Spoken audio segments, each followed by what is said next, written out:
அஹ் கடந்த ஒரு 3-4 நாளுக்கு முன்னாடி யூடியூப்ல வந்து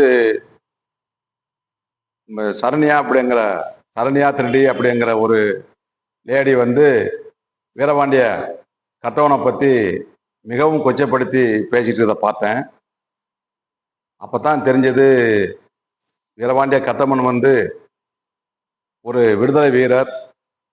தமிழ்நாட்டு அரசாங்கமும் இந்திய அரசாங்கமும் அவருக்கு நிறைய கௌரவம் கொடுத்து வீரபாண்டிய கட்டம்மன் பாஞ்சாலங்குறிச்சியில் வந்து அவருக்கு சிலை அமைச்சு கொடுத்து விழாக்கள்லாம் ஒரு வருடம் அரசு விழாவாக கொண்டாடப்பட்டு செய்திருக்காங்க. ஆனால் சாதாரண ஒரு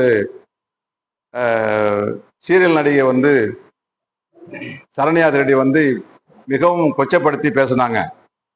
நானும் சில புக்கிலெல்லாம் படித்து பார்த்தேன். நானும் ஸ்கூலில் படிக்கும் போதெல்லாம் வீரபாண்டிய கட்டவனை பற்றி மாவீரர், விடுதலைக்கு முதல் முழக்கமிட்ட விடுதலை வீரர் அப்படின்னு சொல்லி நிறைய நம்ம படிச்சிருக்கோம், பரீட்சை எழுதியிருக்கோம்.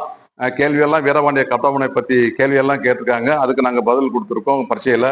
இந்த மாதிரியெல்லாம் ஒரு ஒரு அரசாங்கத்திலேருந்து ஒரு கௌரவம் கொடுத்த ஒரு விடுதலை சுதந்திர போராட்ட வீரரை வந்து ஒரு சாதாரண சீரியல் நடிகை சரண்யா அம்மா வந்து இப்படி கொச்சப்படுத்தி பேசுறது ரொம்ப கண்டிக்கத்தக்க ஒன்று. ஏன்னா அந்த மாதிரி பேச இந்த அம்மாவுக்கு எப்படி மனசு வருதுன்னு தெரியல. ஒரு பண்பாடு இல்லாமல் பேசிக்கிட்டு இருக்கு. இதுக்கு எந்த அளவு இந்த அம்மா ரூபா வாங்குறதுன்னு சொல்ல தெரியல. அதாவது சம்பாதிக்கிறதுக்கு வந்து நிறைய வழிகள் இருக்கு. அது இப்படி ஒரு வீர தலைவரை வந்து கொச்சப்படுத்தி தான் சம்பாதிக்கணுங்கிறது இந்த அம்மாவுக்கு இல்லை.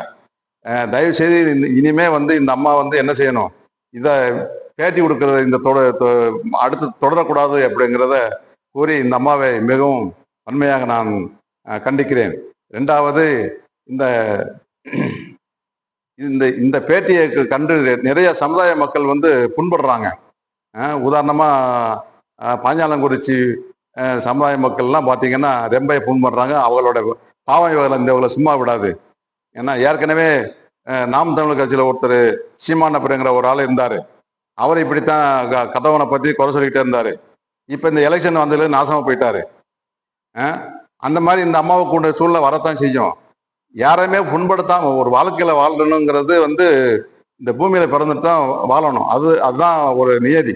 அதை விட்டுட்டு ஏதோ ஒரு ஆளை வந்து துட்டுக்கு ஆசைப்பட்டு குறை சொல்லி அந்த அது சம்மந்தப்பட்ட தொடர்புடைய சமுதாய மக்களை புண்படுத்துறது வந்து மிகவும் கண்டிக்கத்தக்க ஒன்று.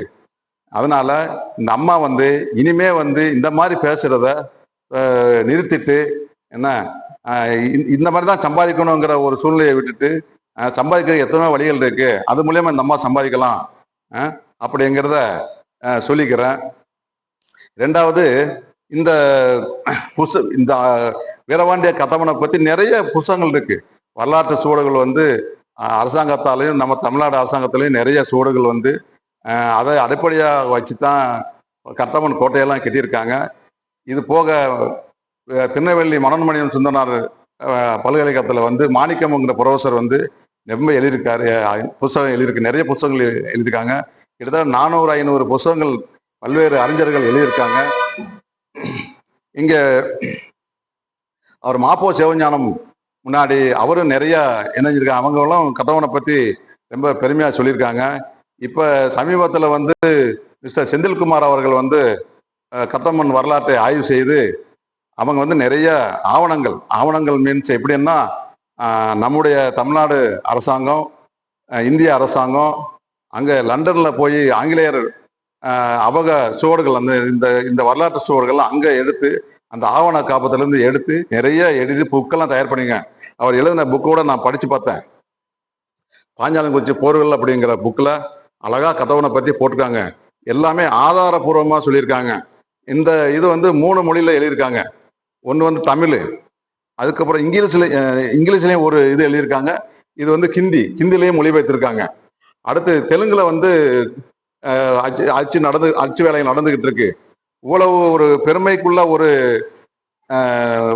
வீரம் சிறந்த ஒரு தலைவரை வீரபாண்டிய கட்டபொம்மனை வந்து இந்த அம்மா கொச்சப்படுத்தி பேசிக்கிட்டு இருக்கு. நமக்கு கொஞ்சம் கூட மனசாட்சி இல்லைங்கிறதான் எங்களுக்கெல்லாம் நாங்கள் தோணுது. அதனால இதுக்கு அப்புறம் இந்த அம்மா வந்து இந்த மாதிரி பேசுனாங்கன்னா அது வந்து சமுதாய பின்விளைவுகளை வந்து கொந்தளிப்பை உருவாக்கும். அதனால தயவு செய்து நம்ம இதோட நிறுத்திக்கிட்டா ரொம்ப நல்லா இருக்கும் என்று சொல்லிட்டு இந்த உரையை நான் முடிச்சுக்கிறேன். நான் கோபாலகிருஷ்ணன், இஸ்லாமிக அவரதை சேர்ந்தவர்.